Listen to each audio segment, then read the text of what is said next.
David's son Absalom was trying to take the throne from his father and had entered Jerusalem.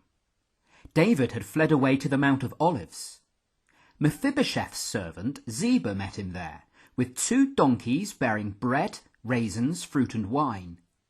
Ziba said that Mephibosheth had been disloyal to David, so David gave Ziba all of Mephibosheth's land.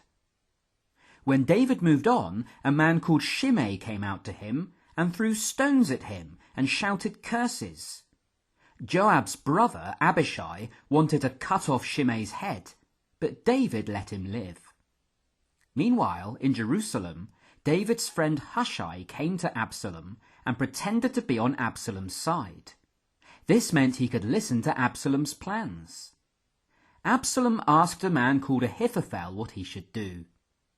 "Let me take 12,000 men to go after David tonight while he's weary," said Ahithophel. "I'll strike down only the king, and the rest of the people will come back to you."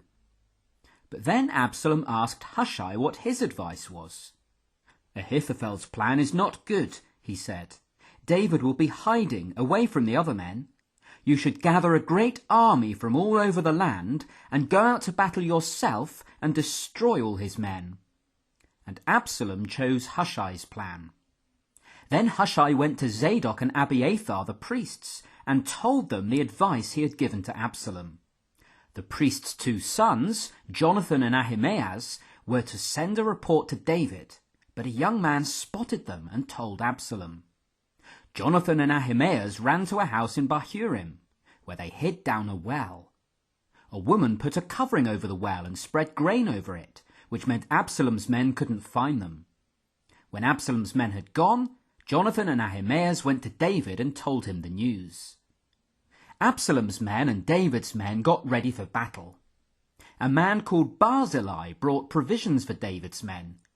Then David divided his army into 3 groups and put Joab, Abishai and Ittai the Gittite in charge of 1 group each. They told David not to go out with them. "You are worth 10,000 of us," they said. And David told them to deal gently with Absalom. The army went out, and a great battle was fought in the forest. Absalom was riding on a mule through the forest. Suddenly, the mule went under the branches of a tree, and Absalom's head got caught in the tree. A man saw him there and reported it to Joab. And Joab took 3 spears and thrust them into Absalom, and 10 young men then killed him. Joab sent a Cushite to tell David what had happened. But Ahimaaz, Zadok's son, wanted to go too and reached David first.